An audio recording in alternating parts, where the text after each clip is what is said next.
I didn't knock. I didn't call out.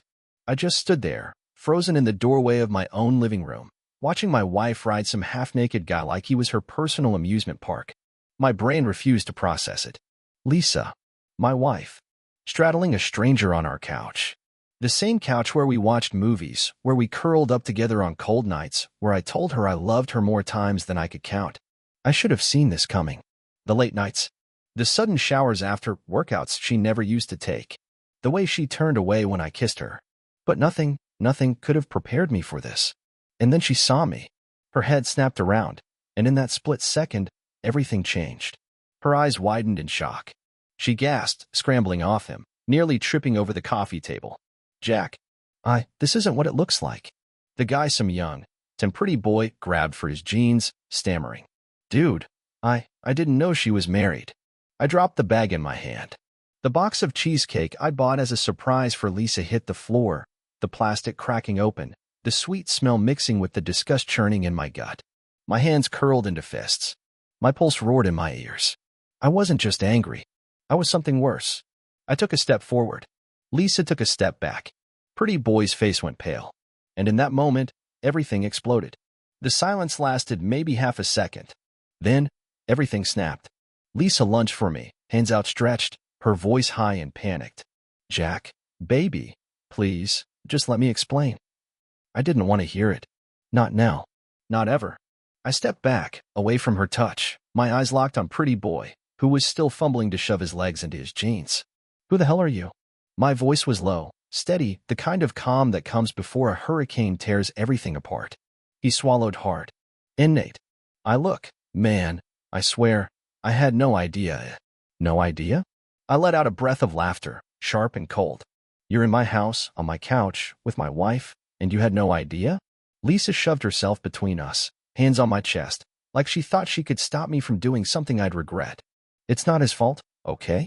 Just calm down. Not his fault. My jaw clenched so hard I thought my teeth might crack. Oh, so what, Lisa? This is on me now. Her lips parted, and for a split second, I saw it, that flicker of guilt, of knowing she had no excuse. But then, just as fast, it was gone, replaced by that same manipulative tone she always used when she was backed into a corner. You haven't been present lately, Jack. She snapped, flipping the script like she was the victim here. You're always at work, always stressed, always acting like I'm the problem. Maybe if you paid attention to me, I wouldn't have needed to. Needed to what? I cut her off, my voice slicing through the air like a knife. Needed to screw some random guy on our couch? That's your excuse. She flinched but held her ground, arms crossed. I'm just saying, Jack, relationships are two-way streets. Maybe if you put in some effort. A short, bitter laugh tore out of my throat. Effort. I gestured around us.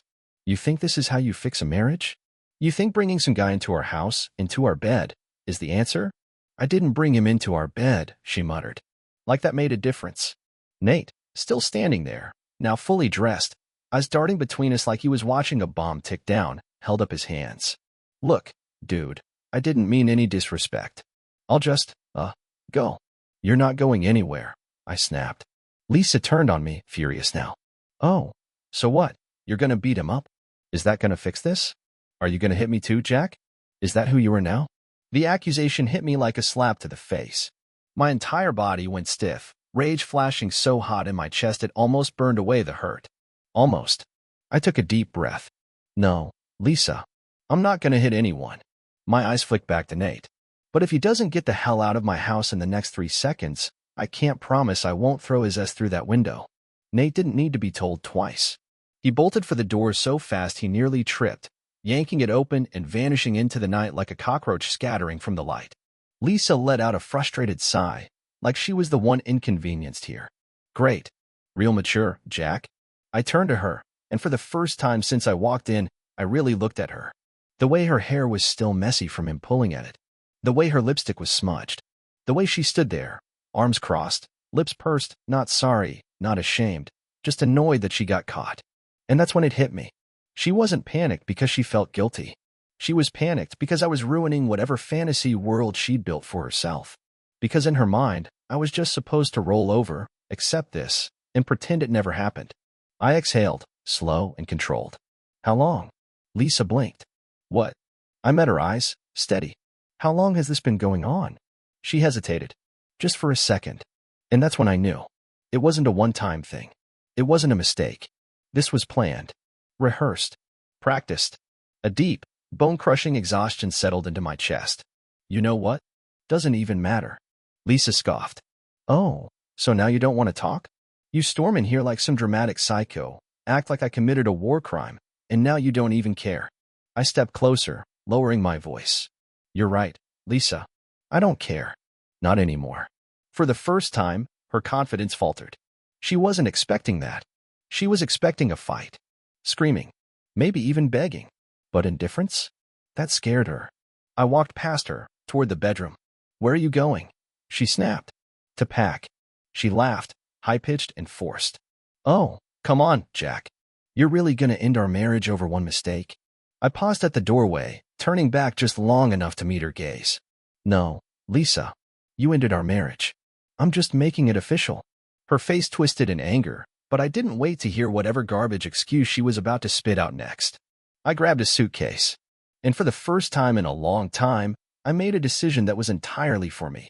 I yanked open the closet door, grabbed the first suitcase I saw, and threw it onto the bed. My hands worked on autopilot, pulling out shirts, stuffing jeans into the bag, grabbing socks without caring if they matched. Behind me, Lisa stood in the doorway, arms crossed, her expression twisted somewhere between irritation and disbelief. So that's it? You're just gonna leave? I didn't answer. Didn't even look at her. Because if I did, I might have lost what little self-control I had left. She let out a sharp laugh, the kind she used when she wanted to feel superior. God, you were so dramatic. It's not like I killed somebody, Jack. I slammed the dresser drawer shut so hard the mirror above it rattled. You might as well have, I muttered. Oh, please. She rolled her eyes. Like you're some perfect saint? Newsflash, Jack. You weren't exactly husband of the year either. I exhaled slowly, gripping the edge of the dresser to steady myself. You know what, Lisa? You want to blame me? Fine. Go ahead. Tell yourself whatever you need to so you can sleep at night. But don't stand there and act like I made you do this. I'm not acting, Jack. I'm just saying maybe if you actually paid attention to me once in a while. I spun around so fast she flinched. Paid attention to you? Are you serious right now? Her lips parted, but I didn't let her speak. All those nights I stayed late at work? I wasn't out partying, Lisa. I wasn't ignoring you for fun. I was busting my ass to make sure we had a life. A house. A future. I shook my head. And the whole time, you were what? Jumping into bed with some random guy the second I walked out the door. She scoffed. Oh my God, Jack. It wasn't like that, eh? I laughed, but there was nothing funny about it. Oh no? Then tell me, Lisa. What was it like?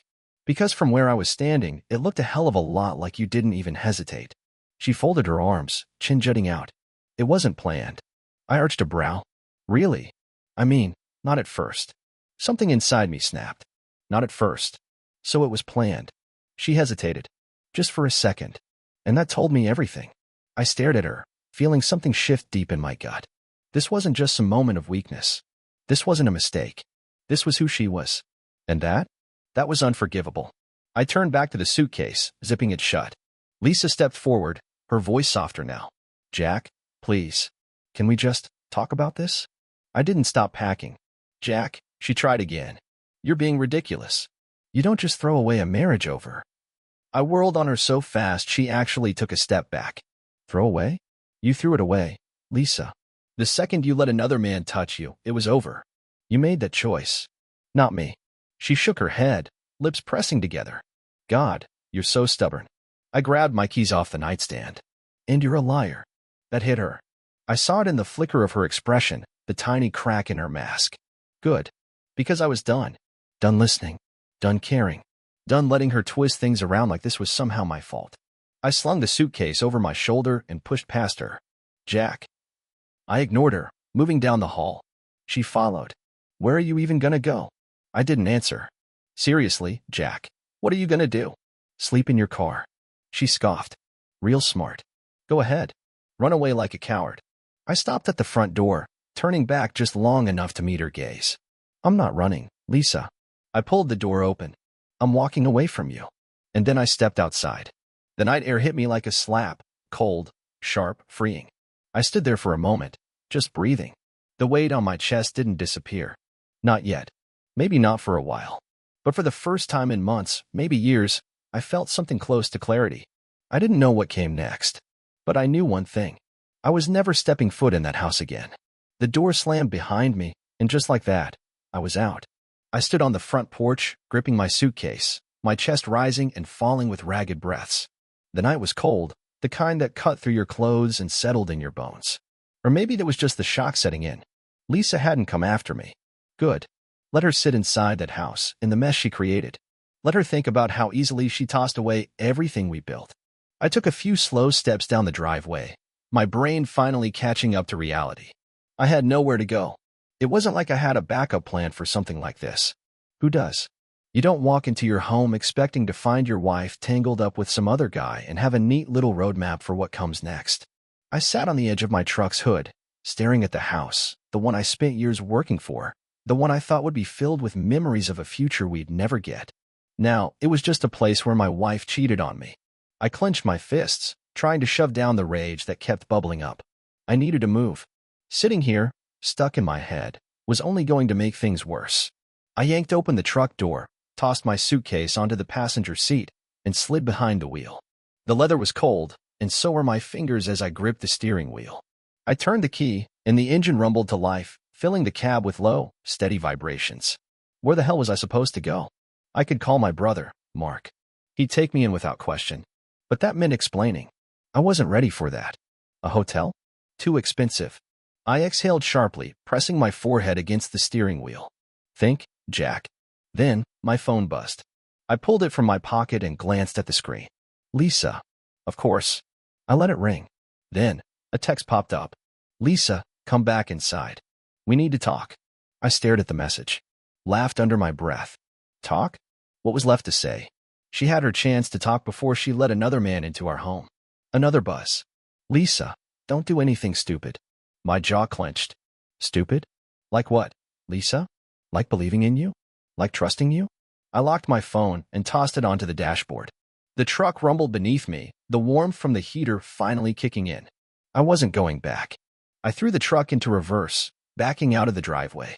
My headlights washed over the front of the house, and for just a second, I thought I saw movement in the window.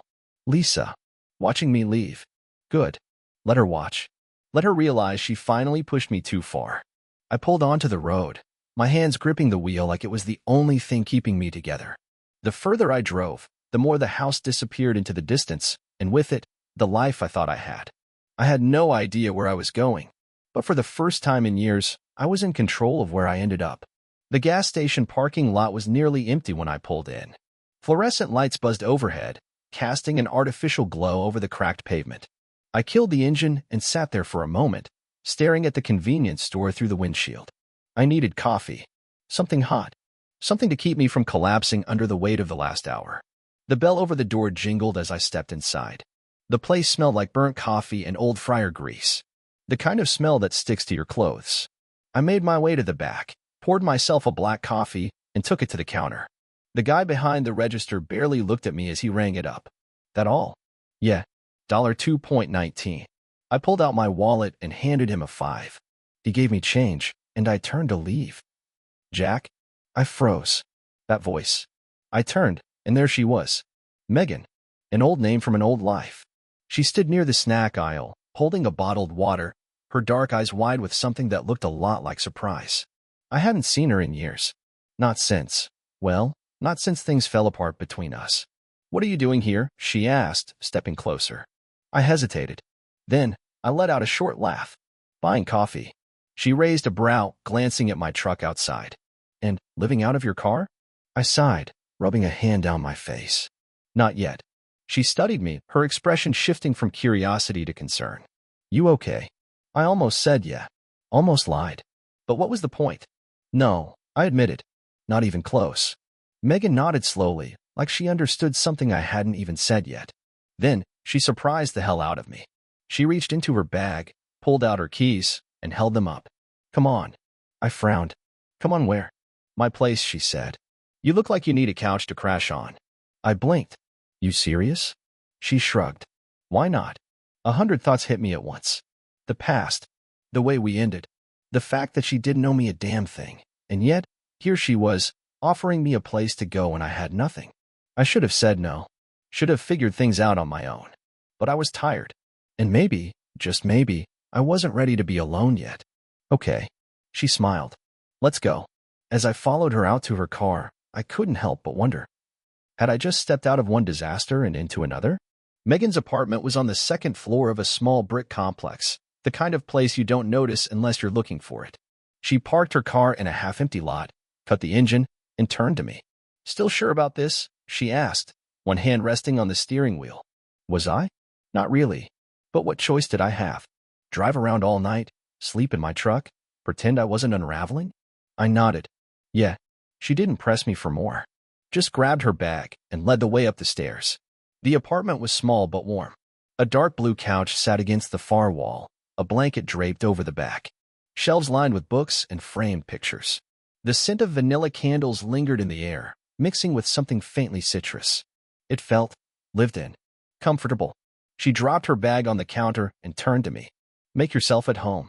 I stood there, awkward, the weight of the night pressing on me. I appreciate this. She waved it off. Don't mention it. Then, after a pause, you want a drink? I hesitated. Did I? Probably not. But hell, a drink sounded a lot better than thinking. Yeah, I said. She pulled out a bottle of whiskey in 2 glasses, poured us each a couple fingers, and handed me one. 2 she trailed off, then smirked. Whatever the hell this is. I huffed a laugh, clinked my glass against hers, and took a sip. The burn was instant, spreading through my chest, but it was good. Distracting. We sat on the couch, an easy silence settling between us. Megan was the first to break it. So, she said, swirling her drink, gonna tell me what happened? I exhaled slowly, staring into my glass like the answer was at the bottom. Lisa. Megan raised a brow. Lisa. I nodded. She cheated. The word felt raw in my mouth. Tonight. In our house. Megan's face darkened. Jesus. Yeah. I leaned back, staring at the ceiling. Caught her in the act. Right there. On our couch. She didn't say anything right away. Just took a slow sip of whiskey, her gaze unreadable. Then, what did you do? I let out a breath that felt more like a laugh. Nothing. Megan's head tilted. Nothing? I mean, I threw the guy out, I said. Yelled. But I didn't hit him. Didn't break anything. I shook my head. I just left. She studied me for a long moment. You're calmer than I expected. I scoffed. Doesn't feel like it. Another silence. This one heavier. Then Megan sighed, setting her glass down. She ever give you a reason to doubt her before? That was the thing. I never thought she would. Lisa had her flaws. Hell, so did I. But cheating? That wasn't something I thought she was capable of. Or maybe I was just a fool. I shook my head. I didn't see it coming. Megan exhaled, leaning back into the couch. People never do. Her voice was quieter now. Knowing. I glanced at her. Speaking from experience? She let out a dry laugh. You could say that. For a moment, I wondered if we were about to cross into dangerous territory. The past, what happened between us, why we ended the way we did. But she didn't say more, and I didn't push. Instead, I took another sip, letting the silence stretch between us. And then, my phone buzzed. I didn't have to check to know who it was. Lisa. Again. Megan noticed. You gonna answer that? I let it ring. Then, when the buzzing stopped, I checked the screen. 3 missed calls. 2 new messages. Lisa. Jack. Please. We need to talk. Lisa. You can't just disappear like this. I clenched my jaw, my grip tightening around the glass. Megan scoffed. She's got nerve. I let out a humorless chuckle. You have no idea. Another buzz. This time, a voicemail. I stared at the screen. I should have ignored it. I should have blocked her number, tossed the phone across the room, moved on. But instead, I pressed play. Lisa's voice crackled through the speaker, laced with something halfway between guilt and frustration. Jack? Damn it. Will you just talk to me? I know you're mad. I know I a shaky breath. Please. Just come home. Let's fix this. I still love you. The message ended. Silence settled between Megan and me. Then she snorted. Still loves you, huh? I didn't answer. Because part of me, some stupid, pathetic part, wanted to believe it. Megan must have seen it on my face because her expression hardened. Jack, she said, tone serious. Don't be that guy. I frowned. What guy? The guy who goes back, she said simply. The guy who lets her cry a few tears, spin a few words, and suddenly, everything's fine again. She leaned forward, eyes locking onto mine. You walk back in that house, she wins. And you? You get to be the idiot who let her. The words hit harder than I expected. Because they were true. I dragged a hand down my face, exhaling slowly. I'm not going back. Megan studied me for a second longer. Then, finally, she relaxed. Good. I finished my drink and set the empty glass on the table. For the first time all night, I felt something close to steady. Lisa was in my past. And whatever happened next, I wasn't going to let her decide that for me. I barely slept that night. Even with whiskey warming my veins and exhaustion weighing down my body, my mind wouldn't shut off. Every time I closed my eyes, I saw it, Lisa on the couch, tangled with that pathetic excuse for a man. I saw the way she looked at me, not with guilt, not with shame, but with irritation, like I was the problem for walking in. By the time the sun bled through Megan's curtains, I was done pretending I could rest. I sat up, rubbing a hand down my face. Megan was still asleep in the next room, so I moved quietly, grabbed my keys, and slipped out the door. I needed air. I needed clarity. But most of all, I needed to stop feeling like my life had just been detonated. I drove without thinking, taking turns at random, watching the world wake up around me. But eventually, my subconscious must have taken over, because when I finally snapped back to attention, I was parked in front of my own damn house. My jaw tightened. I hadn't planned on coming here. Hell, I didn't even know why I was sitting in my truck, staring at the place like it still belonged to me. But then the front door opened, and Lisa stepped out. She looked awful, and I mean that in the most satisfying way possible. Hair a mess, dark circles under her eyes, wearing the same clothes from last night. She wasn't her usual pristine, put-together self. She looked wrecked. Good. She caught sight of my truck and froze. For a moment, neither of us moved. Then, hesitantly, she stepped forward. I rolled down the window but didn't say a word. She took another step, arms crossed over her chest. You came back. Don't get excited, I said flatly. Her lips pressed together. We need to talk. There's nothing to talk about. She exhaled sharply, looking away. Jack, please. Just come inside. I laughed under my breath. Inside? So what? We can pretend like nothing happened? Like I didn't walk in on you rolling around with some idiot. She flinched but recovered quickly. I know I messed up, okay? But you disappearing isn't the answer. I let my head fall back against the seat, staring at the ceiling. You really don't get it, do you? A beat of silence. Then, Jack. I love you. I scoffed. You love me. I turned to her, expression cold. You sure didn't love me last night. Her face twisted in frustration. It was a mistake. No, I said, voice sharp. Leaving the stove on is a mistake. Taking a wrong turn is a mistake. What you did? I leaned forward. That was a choice. Her eyes shone with something dangerously close to tears. I wasn't thinking. Damn right you weren't. She swallowed, shaking her head. You don't understand it. I laughed, genuinely laughed. Oh, I understand just fine. You got bored, you got reckless, and you thought I'd never find out. She shifted uncomfortably. It wasn't like that. Then what was it like? I demanded. She opened her mouth. Closed it. Tried again. I don't know. That's not good enough. A car passed by, breaking the silence. She glanced at it, then back at me, and suddenly, her face changed. The tears dried up. The guilt faded. And what replaced it? Anger. You left, she snapped. I blinked. Excuse me. You just walked out. She threw her hands in the air. You didn't fight for me. You didn't, fight for you. I repeated, incredulous. Yes. I stared at her like she'd lost her mind. You want me to fight for you? After you humiliated me? After you threw away everything we built? She clenched her jaw. I made a mistake, Jack. And now I'm making mine, I said, shifting the truck into drive. By talking to you. She stepped closer, voice desperate. Jack. I didn't let her finish. I hit the gas and drove away. I didn't look in the rearview mirror. Didn't give her the satisfaction of knowing if she'd affected me. Because the truth? She had. Not because I still loved her. Not because I wanted her back. But because, despite everything, a small part of me had still been hoping she'd prove me wrong. That she'd be sorry. That she'd mean it. But Lisa wasn't sorry. She was just mad that I wasn't playing my part in her game. Well, she could keep playing. But I was done being a pawn. I didn't go far. After leaving Lisa standing in the driveway with her crocodile tears and twisted version of regret, I found myself parked in a grocery store lot, gripping the steering wheel like it was the only thing keeping me from falling apart.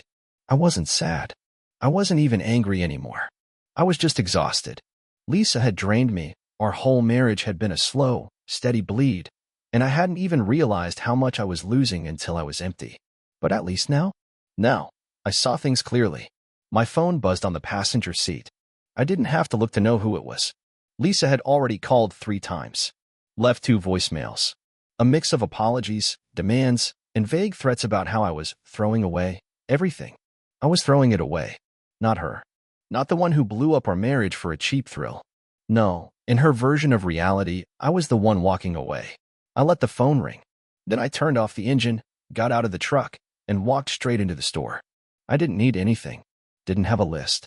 I just needed to be somewhere, anywhere. That wasn't my past life. I wandered the aisles aimlessly, grabbing things at random, a 6-pack, some snacks, a frozen dinner I probably wouldn't eat. I was standing in the checkout line when I saw her. Lisa. No, not Lisa. Megan. She hadn't noticed me yet, too busy scanning shelves in the cosmetics section, tossing things into a small basket. I hesitated. I could leave right now. Pretend I hadn't seen her. But instead, my feet moved forward. She looked up as I approached, her expression shifting from surprise to relief. Jack. I nodded. Hey. Her eyes searched my face. You look like hell. I let out a short laugh. Yeah, well, it's been a hell of a week. She didn't say anything for a moment, just looked at me like she could see all the fractures beneath the surface. Then, she sighed and held up her basket. I was just about to head out. You want to grab some coffee or something? I should have said no. Should have gone home, slept, figured out my next move. But I didn't want to be alone. Yeah, I said. Yeah, that sounds good. 20 minutes later, we were sitting across from each other in a booth at a quiet diner, coffee steaming between us. Megan stirred sugar into her cup, watching me carefully. So, what happened? I took a sip, thinking. I went back to the house. Her eyebrows lifted. And she pulled the whole, I love you routine. I scoffed. Like that means anything now. Megan exhaled slowly. And you walked away. Drove away. I corrected. Good. I looked at her. You really hate her, don't you? She didn't answer right away. Instead, she took a long sip of coffee, eyes distant. I don't hate her, but I hate what she did to you. That caught me off guard. Because out of everyone, my so-called friends, my family, even myself, Megan had been the only one to see it. To see how Lisa had worn me down over the years. How she'd taken and taken and taken until there was nothing left. I set my cup down. You knew, didn't you? Her lips pressed together. Not about the cheating. But, yeah, I knew something was wrong. I let out a slow breath. Guess I was the only one blind to it. No, she said softly. You just wanted to believe the woman you married wasn't capable of this. I shook my head. She's not even sorry, Megan. That's the part that kills me. It's not the cheating. It's not even the lying. It's that she truly, genuinely, doesn't think she did anything wrong. Megan's gaze darkened. That's because she never had consequences, Jack. You let her get away with too much for too long. I frowned. What do you mean? She hesitated, as if debating whether to say it. Then, finally. She's always treated you like an option. I stared at her. She met my gaze head on. No hesitation, no sugarcoating. You were always the stable one. The one who made the plans, paid the bills, kept things together. And Lisa? She just expected it. She expected you to pick up the pieces every time she messed up. Because that's what you've always done. The truth of it hit me like a sledgehammer. Because deep down, I knew she was right. Lisa hadn't just cheated on me physically. She'd been cheating me out of a real marriage for years. Megan must have seen the realization hit, because her expression softened. You deserve better, Jack. I rubbed a hand down my face. Yeah, I muttered. I'm just not sure what better looks like anymore. She smirked, taking another sip of coffee. Well, for starters, better doesn't send you 10 missed calls demanding you come back. I glanced at my phone, which had been buzzing nonstop on the table. Lisa. Again. I flipped it over. Megan grinned. Progress. I let out a breath, shaking my head. So, what now? She shrugged. That's up to you. But whatever you do, don't go back. Not even once. I nodded slowly, the weight of her words settling over me. Because I knew, if I went back now, I'd never leave. And Lisa? She'd win. She'd twist things around, gaslight me into believing it wasn't that bad, convince me that we could fix this. But I was done being manipulated. Done being the guy who put in all the effort while she reaped the rewards. Lisa wanted me to come crawling back? She'd be waiting a long damn time. I sat in that diner, staring into my coffee, feeling the weight of it all settle in my bones. Megan was right. If I went back, Lisa would win, and I'd lose again. The phone buzzed again. Lisa. I flipped it over without looking at the message. Megan smirked. You learning? I exhaled. Took me long enough. She tilted her head, studying me like she was trying to figure out what came next. Hell, I was trying to figure out what came next. So she finally said, what's the plan? I let out a short laugh. I wish I had one. She sipped her coffee, watching me over the rim of her cup. You're not going back, that's for sure. No, I was firm on that. Not a chance in hell. Megan nodded approvingly, then leaned forward, elbows on the table. You need a place to crash for a while? I hesitated. The logical part of me wanted to say no. I couldn't just waltz into her life like this. Not after everything. But then I looked at her, at the way she wasn't pitying me, wasn't treating me like some broken mess. Just offering. I ran a hand through my hair. For a few days? She grinned. As long as you don't leave beer bottles all over my coffee table, sure. I huffed a laugh. Deal. A comfortable silence settled between us, the hum of the diner filling the air. Then, I don't think I ever thanked you, I said, glancing at her, for not making me feel like an idiot. She arched a brow. Oh, you're definitely an idiot. I scoffed. Wow, thanks. But, she continued, smirking, you're learning. And that counts for something. I shook my head, but I was smiling. For the first time since walking in on Lisa and that guy, I felt something other than anger. Other than betrayal. Something lighter. Maybe even hope. Lisa could keep calling, keep sending messages, keep trying to spin this into something it wasn't. I wasn't going back. Not now. Not ever. And for the first time in a long time, I was finally choosing myself.